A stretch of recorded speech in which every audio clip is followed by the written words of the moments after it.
Oi, turmas, tudo bem?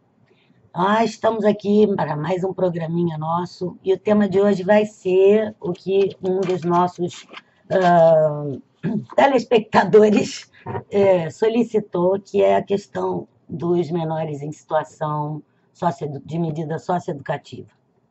Bem, vocês sabem que a minha praia é a inclusão, eu não sou muito perita na questão, né, dos menores supostamente infratores, mas eu vou tentar discutir um pouco esse tema vinculado ao que eu conheço bem, que é a questão da inclusão, como eu já expliquei para vocês nos dois últimos programas, né?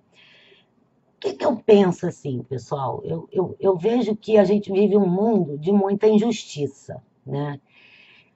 E um mundo que muitas vezes parece que é um faz de conta. Então, assim, para inspirar um pouco a nossa conversa de hoje, eu trouxe aqui esse livrinho, que é um livro de um autor chamado Ronald David Lang, e a tradução é Laços, existe ele em português, mas eu vou apelar aqui hoje para uma tradução minha, né, desse primeiro poeminha do livro, que é o primeiro poema que eu até escrevi, não sei se dá para vocês verem bem, eu escrevi ele em português, a tradução, né, livre minha, da minha parte, porque eu não achei legal como ficou a tradução no livro português, não. Então, eu peço licença aqui para oferecer a vocês a minha tradução e, a partir daí, a gente discutir nesses nossos brevíssimos 10 minutos um pouquinho sobre o tema, ok? Então, eu vou ler para vocês. E o livro diz o seguinte, esse poeminha. Eles estão jogando o jogo. Eles estão jogando de não jogar o jogo. Se eu mostrar que os vejo que estão jogando o jogo, quebrarei as regras e eles me punirão. Eu devo então jogar o jogo deles, o jogo de não ver que vejo o jogo. Por que eu trouxe esse poema para vocês? Bom, primeiro que eu quero variar um pouco, né, e tentar fazer com que esse programa seja, ainda que acadêmico, prazeroso. E esse autor, ele foi um psiquiatra vinculado ao movimento que ficou conhecido como o movimento da antipsiquiatria. Ele mesmo não gostava de ser considerado como tal, porque ele dizia que psiquiatria queria dizer medicina da alma. E ele não era contrário a isso. Ele queria apenas uma outra psiquiatria que não fosse aquela psiquiatria que acorrentasse as pessoas.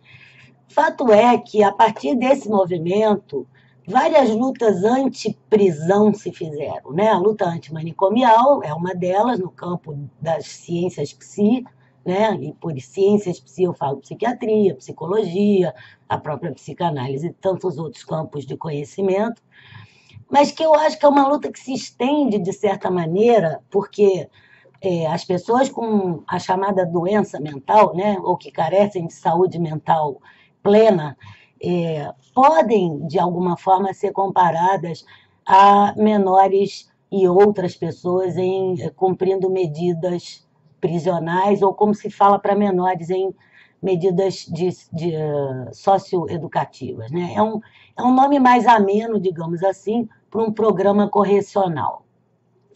Por que esse poema? Porque eu penso que a nossa sociedade falhou gravemente. Essas pessoas são profundamente excluídas e têm os seus direitos muito veementemente negados. E a sociedade se comporta em relação a eles tal como se comporta em relação aos supostos loucos.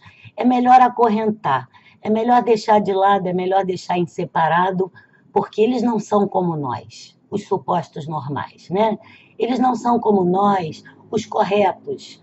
E em nome disso, né, é que se comete grandes barbaridades, barbaridades que nós temos vivido dramaticamente na sociedade contemporânea, das mais variadas, não precisa ser só a nossa. Mas a nossa, eu diria que, em particular, está vivendo um momento bastante complicado.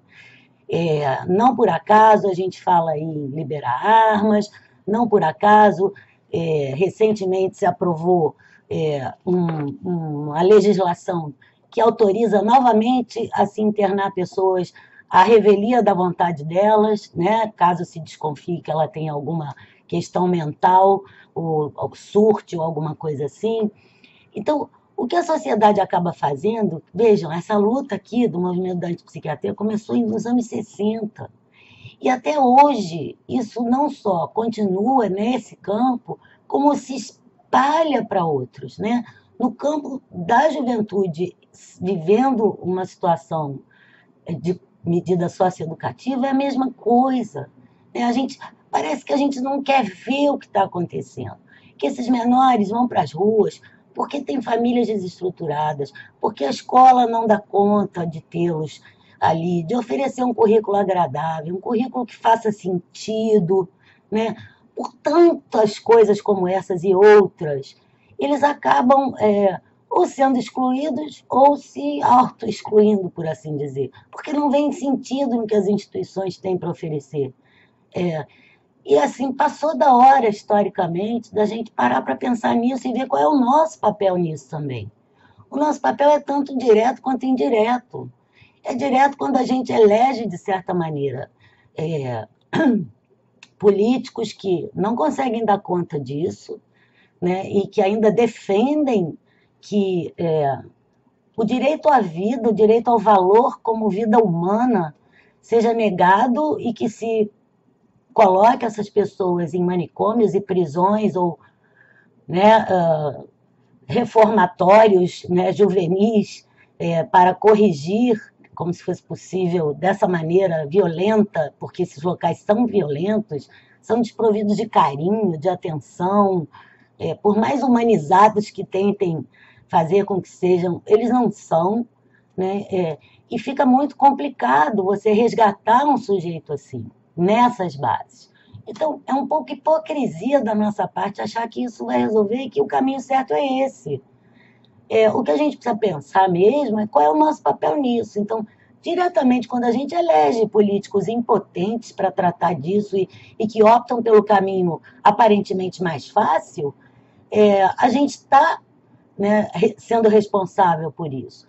E de uma forma mais indireta, quando a gente também se omite, fecha os olhos, vê e finge que não vê, como diz o poema, né? Vê que o jogo perverso está sendo jogado, mas a gente diz não é com a gente, é com o outro. Só que um dia pode ser com a gente, né? Quem garante que a gente não surte um dia desses? Quem pode garantir que você não seja pego, ainda que injustiçamente, cometendo um crime que você acha que não você acha não, você tem certeza que nunca cometeu, né? Mas é injustamente preso. Isso pode acontecer a qualquer um, gente. Então, assim, o que eu gostaria de dar como mensagem, né, para nós hoje era isso, assim, que nós pensássemos bem antes de apontarmos o dedo e ficarmos pensando, erva daninha, já cresceu podre. Não é assim, gente. Ninguém nasce podre, né? Não existe ser humano podre. Nenhuma vida é assim. Nem depois que morre a gente fica podre. A gente ainda serve de adubo, vamos parar para pensar, né? Então, assim, a gente precisa valorizar a vida, seja ela qual for, pessoal. Então, para mim, a inclusão desses jovens e dessas crianças, porque muitos são ainda crianças, passa por isso, por a gente entender que não é nesses ambientes que, por mais que haja profissionais comprometidos com os direitos humanos e que tentem fazer o melhor, mas não é nesses ambientes que a gente vai resolver esse problema social e não é fechando os olhos. A gente precisa realmente encarar de frente e buscar alternativas mais criativas, mais humanas, alternativas que nos permitam assegurar que nós valorizamos toda a vida, e em particular toda a vida humana, como tendo o mesmo valor, pelo simples fato de sermos humanos. É isso que é inclusão. E é isso que é inclusão quando se trata de qualquer minoria.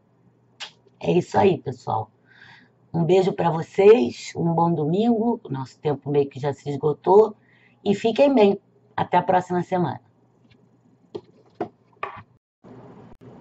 Bem difícil consertar vídeo depois que já está pronto, mas o negócio é o seguinte, quando eu falei famílias desestruturadas, eu não quis dizer que as famílias não prestam, pelo amor de Deus, né, gente? Eu quis dizer o seguinte, elas próprias, em função de todo o miserê que vive o nosso país hoje, desemprego, pobreza, miserabilidade, o que, aliás, persegue o nosso país há tantas centenas de anos, né? Mas hoje eu acho que talvez esteja mais difícil do que nunca, elas se desestruturam, sim, né? E isso acaba afetando suas crianças, sua prole, seus filhos. Foi isso que eu quis dizer, tá?